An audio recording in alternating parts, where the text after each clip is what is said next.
Selamat pagi Bu Agnes dan selamat pagi teman-teman semuanya. Eee, Perkenalkan kami dari kelompok 4 akan mempresentasikan terkait informasi yang sudah kami dapat dari materi-materi yang sudah kami baca dan video yang sudah kami tonton. Jadi kali ini, kami akan mempresentasikan terkait informasi International Primary Curriculum atau yang dikenal dengan IPC, atau juga yang sering kami kenal dengan kurikulum berbasis konteks.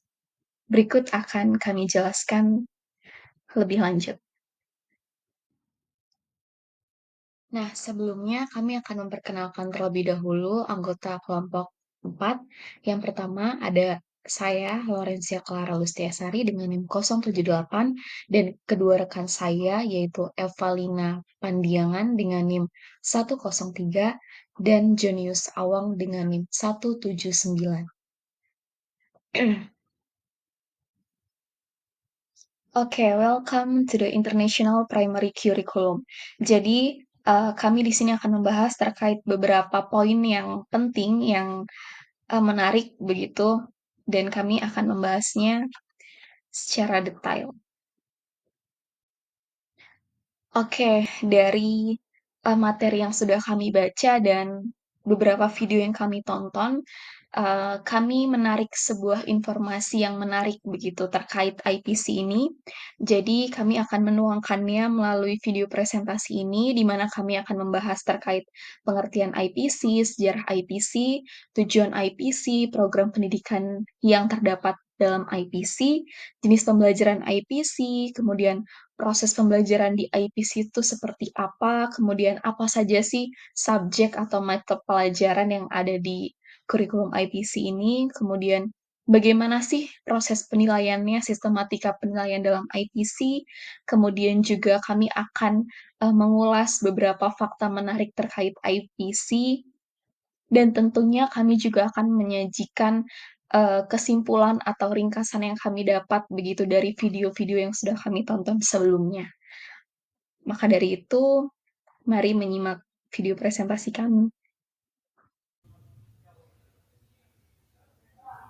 Baik, International Primary School atau IPC dapat diartikan berdasarkan tiga makna sebagai berikut. Yang pertama adalah sebuah filosofi atau apa yang diyakini. Yang kedua, pedagogi atau suatu pendekatan terhadap pelajaran dan pembelajaran. Yang ketiga, suatu proses, yaitu mengajarkan berbagai cara belajar yang baik pada anak sesuai dengan kelompoknya. International Primary School atau IPC yaitu sebuah pendekatan dalam proses pengajaran dan pembelajaran melalui berbagai cara belajar yang ditawarkan sesuai dengan kelompok usia anak guna menciptakan suatu pembelajaran yang efektif. Dan yang berikutnya tentang sejarah International Primary School atau IPC. Yang pertama, International Primary School atau IPC telah diimplementasikan lebih dari 1.700 sekolah. Yang kedua, diajarkan lebih dari 90 negara di dunia. Yang berikutnya, sekolah yang menggunakan pembelajaran IPC. Yang pertama, sekolah dan akademik negara di Inggris. Yang kedua, sekolah nasional Belanda. Yang ketiga, sekolah cangkang. Yang keempat, sekolah Inggris di Amerika. Dan yang kelima atau yang terakhir adalah Kinder Station atau Indonesia. Dan yang berikutnya itu adalah tujuan dari International Primary School atau IPC. Tujuan utama International Primary Curriculum adalah untuk membantu meningkatkan pembelajaran peserta didik IPC mempunyai tiga jenis mempunyai tiga tujuan utama, yaitu yang pertama subjek goals, yang kedua personal goals, dan yang ketiga atau yang terakhir itu adalah international goals. Dan yang berikutnya itu ada program pendidikan IPC. Yang pertama program tahun awal itu di kisaran 3 sampai 5 tahun. Dan yang berikutnya adalah ada program utama atau molespos. Yang pertama ada molespos pertama, itu di 5 sampai 7 tahun. Yang melespos kedua itu 7 sampai 9 tahun. Dan yang berikutnya itu ada 9 sampai 12 tahun. Dan yang berikutnya adalah program penampilan spesialis. Pertama ada seni, yang kedua ada musik, ada yang berikutnya special education atau PE.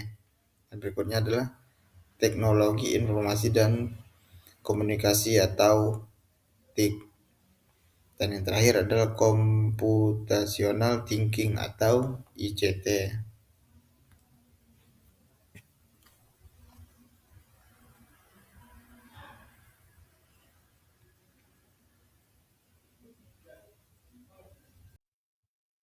Oke, setelah kita mendengarkan terkait pengertian sejarah dan juga program tujuan dari IPC juga, sekarang kita membahas nih, bagaimana sih apa tantangan yang akan dihadapi di masa yang akan datang gitu, bagaimana caranya menghadapi gitu. Nah, tentunya pertanyaan ini dapat diatasi dan dijawab berdasarkan pengalaman-pengalaman dan juga upaya yang sudah dilakukan tentunya di sekolah IPC sendiri. Nah, di mana sekolah IPC ini eh, memberikan upaya yaitu berupa pengembangan-pengembangan dalam pendidikannya yang akan kita bahas setelah ini. Oke, untuk mengatasi dan menghadapi tantangan di masa yang akan datang, eh, kurikulum IPC ini memiliki upaya tersendiri, yaitu berupa pengembangan pembelajarannya, di mana untuk menghasilkan kualitas yang sesuai dengan abad ke-21, IPC ini memiliki upaya begitu dalam memperluas pengetahuan, keterampilan, pemahaman, kemudian pengembangan kepribadian peserta didik, dan eh, adanya dukungan kepada peserta didik gitu untuk dibiasakan untuk berspektif secara internasional dan global, di mana dapat dilakukan dengan cara yang sederhana, mulai dari menanggapi ide-ide mengenai pembelajaran dan mengenal budaya lainnya, namun tidak menghilangkan juga pengetahuan budayanya sendiri, seperti itu. Oke, selanjutnya di sini saya akan membahas terkait jenis pembelajaran IPC, di mana sebenarnya jenis pembelajaran IPC ini sangat berhubungan dengan tujuan pembelajaran IPC itu sendiri, yang terdapat subject goals, personal goals, dan juga international goals. Nah, di sini jenis pembelajaran IPC itu ada tiga, ada akademik, personal, dan juga internasional. Nah, yang pertama itu saya akan membahas terkait pembelajaran akademik. Pembelajaran akademik ini meliputi pengetahuan, keterampilan, dan juga pemahaman yang nantinya akan dikembangkan oleh peserta didik. Nah, pertama itu pengetahuan, di mana apa yang diketahui anak-anak. Kemudian keterampilan itu membahas terkait apa yang diinginkan anak-anak, harapannya bisa dilakukan anak-anak juga. Dan yang ketiga yaitu pemahaman, membahas terkait apa yang diinginkan anak-anak itu harapannya bisa dipahami juga oleh anak-anak. Seperti itu. Oke, selanjutnya ada jenis pembelajaran IPC yang kedua, yaitu pembelajaran pribadi atau personal goals. Jadi, pembelajaran ini tuh mendasari setiap unit dalam proses pembelajaran IPC, di mana pembelajaran ini bertujuan untuk mengembangkan pribadi anak yang sesuai dengan abad ke-21, di mana anak perlu dididik sedemikian rupa agar mereka tuh dapat berkesempatan untuk mengembangkan kualitas pribadi mereka yang nantinya digunakan untuk memenuhi kebutuhan yang mereka butuhkan dalam kehidupan yang tentunya berupa atau konteks yang mereka hadapi itu berubah-ubah seperti itu. Jadi mereka diharuskan untuk mengembangkan kualitas hidupnya supaya siap dalam menghadapi apapun yang nantinya bakal dihadapi peserta didik. Nah, keterampilan-keterampilan tersebut misalnya seperti kemampuan bertanya, kepedulian, keterampilan berkomunikasi, kemudian bekerja sama, serta kemampuan untuk beradaptasi. Kemudian yang ketiga, pembelajaran internasional atau international goals. Nah, dalam pembelajaran internasional ini tentunya bertujuan untuk membantu peserta didik untuk mendorong untuk menggerakkan menuju perspektif nasional, internasional, maupun global secara antar budaya, di mana guna mengembangkan rasa berpikir internasional. Nah, peserta didik yang mempunyai pemikiran secara internasional ini dapat dipahami dan dikenali dengan melihat beberapa indikator. Yang pertama, itu mempunyai rasa identitas yang baik. Yang kedua, berpikiran terbuka dan mudah untuk beradaptasi. Yang ketiga, dapat menghormati budaya dan kepercayaan yang berbeda. Yang keempat, menyadari dan ikut serta dalam merayakan persamaan dan juga keberagaman. Di sini konteksnya untuk menghargai dan menghormati perbedaan seperti itu. Kemudian yang kelima, menjadi pribadi sebagai komunikator yang baik. Yang keenam, dapat menghargai gagasan atau pendapat dari orang lain. Dan yang ketujuh, itu dapat menaruh perhatiannya pada isu-isu global. Jadi, adanya rasa kepedulian terhadap isu-isu global yang sedang terjadi seperti itu.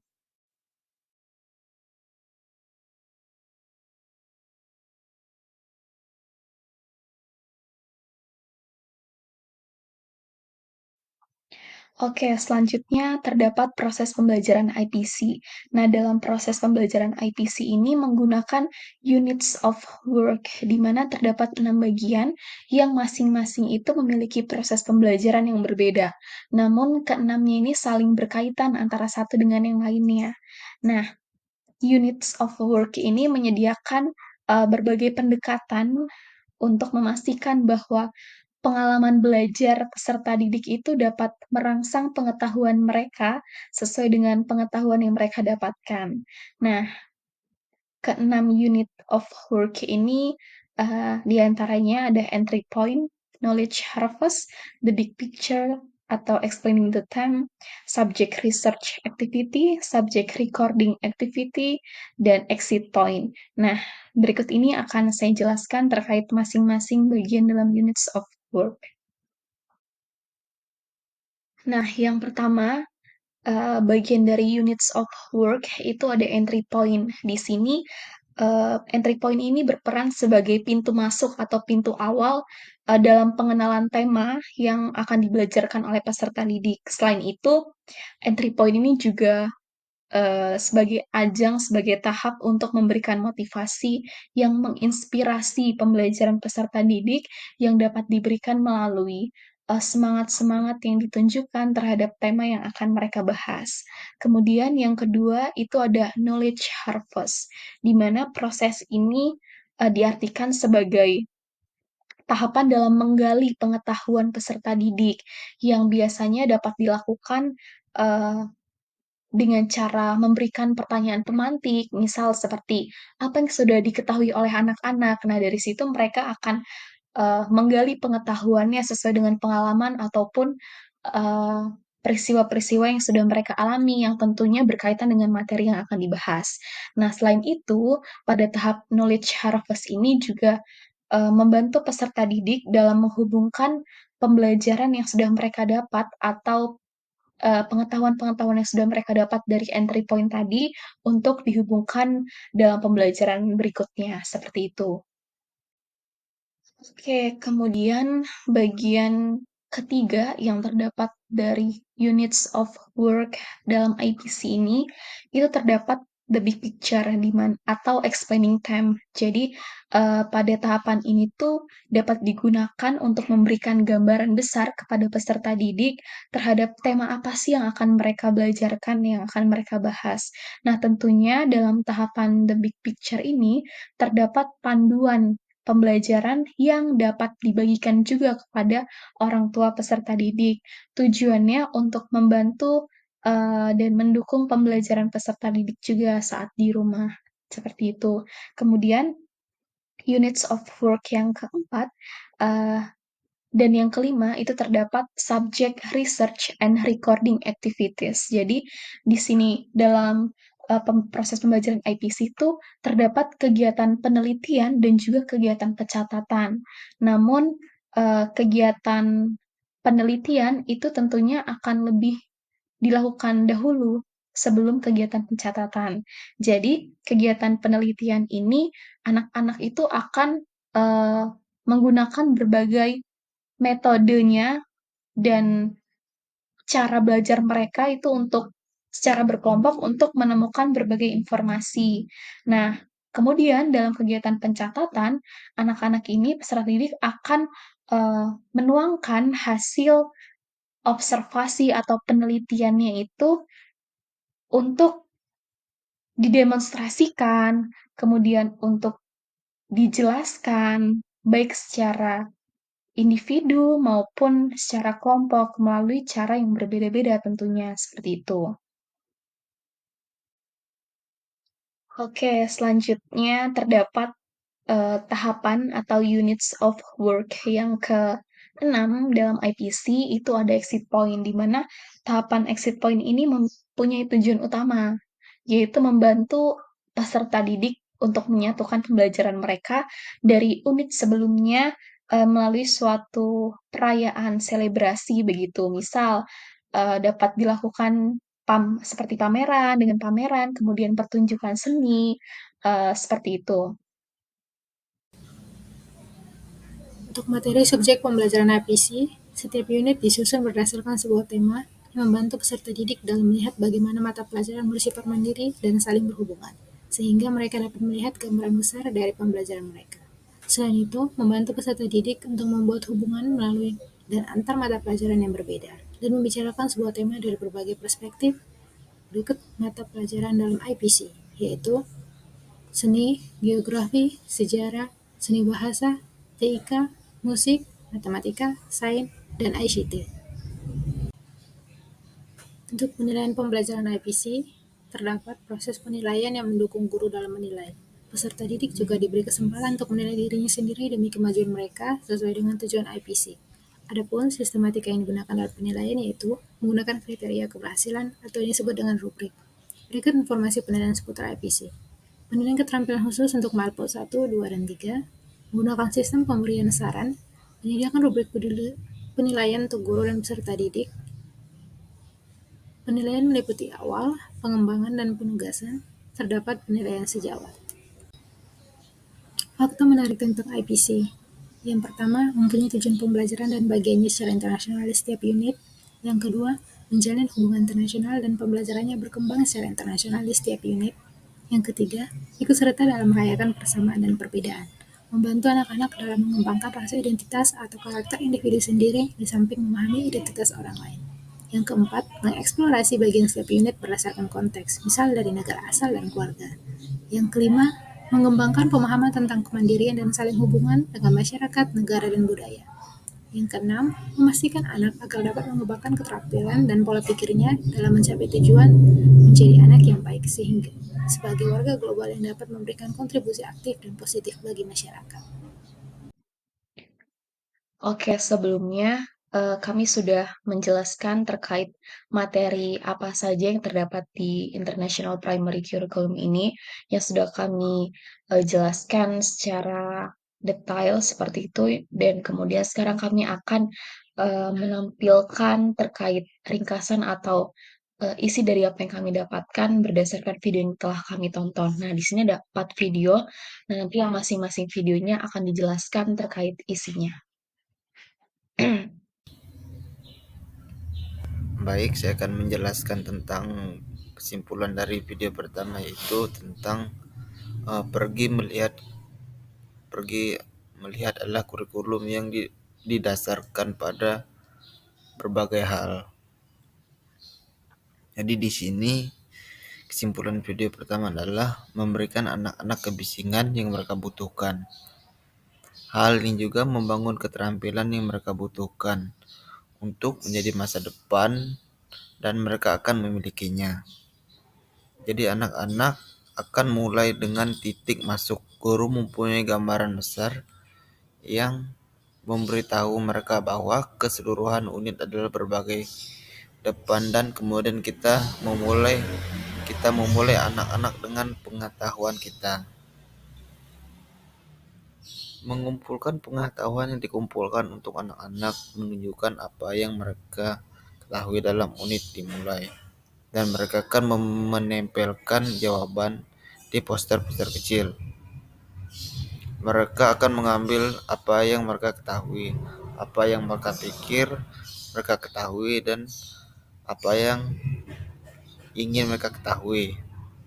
Dan pada akhirnya mungkin 6 minggu atau 8 minggu kemudian mereka akan melakukan exercise point berbagai pembelajaran, karena topik-topik yang akan dibaca oleh anak-anak dapat dipelajari lebih dari seperempatnya.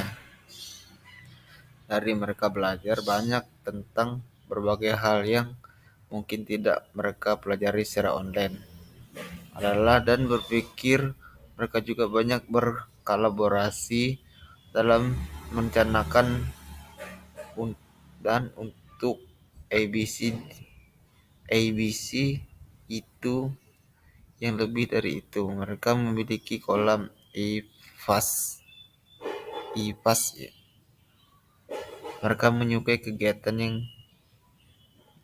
karena berbagai cara belajar dan berbagai cara mengajar dalam IPC. Secara keseluruhan adalah pendekatan ini sangat dinamis untuk semangat kita belajar tidak berarti. Sekian kesimpulan dari video pertama ini. Ucapkan terima kasih. Untuk materi berikutnya, yaitu pada video kedua, adapun judul dari video kedua yaitu Apa Sasaran Pembelajaran IPC? Membahas tujuan utama kurikulum dasar internasional IPC yang merupakan kerangka kurikulum yang digunakan di banyak negara di dunia. Video ini menampilkan wawancara dengan para guru kurikulum sekolah dasar internasional dari berbagai negara yang berbagi wawasan dan perspektif mereka mengenai tujuan pembelajaran IPC. Video ini memberikan gambaran umum tentang tujuan utama dan cara penerapannya dalam berbagai konteks. Hashtag IPC, International dan Primary Curriculum, digunakan untuk menghubungkan video ini dengan komunitas pendidik dan pelajar yang lebih luas yang tertarik dengan pendidikan global dan desain kurikulum. Adapun kesimpulannya, yaitu video ini membahas pentingnya menetapkan tujuan pembelajaran bagi siswa yang melampaui materi pelajaran dan fokus pada pengembangan anak seutuhnya sebagai warga global. Video tersebut menekankan perlunya mengintegrasikan tujuan internasional, tujuan pribadi, dan tujuan mata pelajaran untuk menciptakan pendidikan yang menyeluruh. Tujuan internasional bertujuan untuk mengembangkan pola pikir kewarganegaraan global, sedangkan tujuan pribadi berfokus pada kualitas dan karakteristik yang harus dikembangkan oleh anak-anak. Tujuan mata pelajaran di sisi lain mencakup pengetahuan, keterampilan, dan pemahaman yang diperlukan dalam mata pelajaran tertentu seperti geografi, sejarah, atau sains. Dengan menggabungkan berbagai jenis tujuan ini, pendidik dapat membantu anak-anak menjadi individu yang utuh dan memiliki rasa kewarganegaraan global yang kuat. Oke, selanjutnya video yang ketiga ini menjelaskan terkait bagaimana International Primary Curriculum atau IPC ini dapat memberikan kombinasi antara pemikiran pribadi dan internasional peserta didik itu sendiri. Nah, melalui pembelajaran ini menjadikan anak itu semakin dapat memperoleh pengetahuan, pemahaman, dan keterampilan yang lebih bermakna. Ditambah lagi dengan adanya peluang yang diberikan kepada anak-anak untuk mengeksplorasi dunia sekitar mereka, sehingga lebih semakin memberikan pengalaman belajar yang bermakna bagi peserta didik itu sendiri. Nah, penggunaan Eee, pendekatan dalam IPC ini, dalam video dijelaskan bahwa terdapat pendekatan tematik yang menjadikan pembelajaran pada setiap unit itu benar-benar dapat diserap oleh peserta didik. Kemudian adapun, eee koneksi koneksi yang terdapat di dalam IPC ini, dalam video dijelaskan bahwa koneksi ini terdapat, di berbagai bidang pembelajaran, dikarenakan adanya juga, gabungan-gabungan terkait kegiatan literasi dan juga numerasi. Sehingga, disimpulkan bahwa melalui IPC ini tentunya banyak memberikan pengaruh dan manfaat yang positif bagi peserta didik dalam, eee menerima pengalaman dalam mengeksplorasi pengalamannya dia, eee, sehingga bisa menjadikan dan membuat mereka mempunyai pengalaman belajar yang bermakna dan upayanya juga untuk mempersiapkan peserta didik di masa yang akan datang, seperti itu. Untuk materi berikutnya yaitu pada video keempat, yang dimana video tersebut menggambarkan beberapa anak yang sedang mengikuti beragam kegiatan di suatu sekolah. Berdasarkan uraiannya, video tersebut menceritakan tentang pengalaman belajar yang menyenangkan dan menarik bagi siswa muda. Video tersebut berjudul Titik Keluar ITC Tahun Awal, Olimpiade Mini, dan tampaknya berasal dari Candy School Setia Sosial. Para siswa mengikuti berbagai acara olahraga seperti sepak bola, bola tangan, estafet, dan lari gawang. Bahkan, mereka membuat obor sendiri dan medali mereka sendiri untuk acara tersebut. Deskripsi tersebut menyebutkan bahwa para siswa berpartisipasi dengan antusias dan menikmati diri mereka sendiri selama acara berlangsung.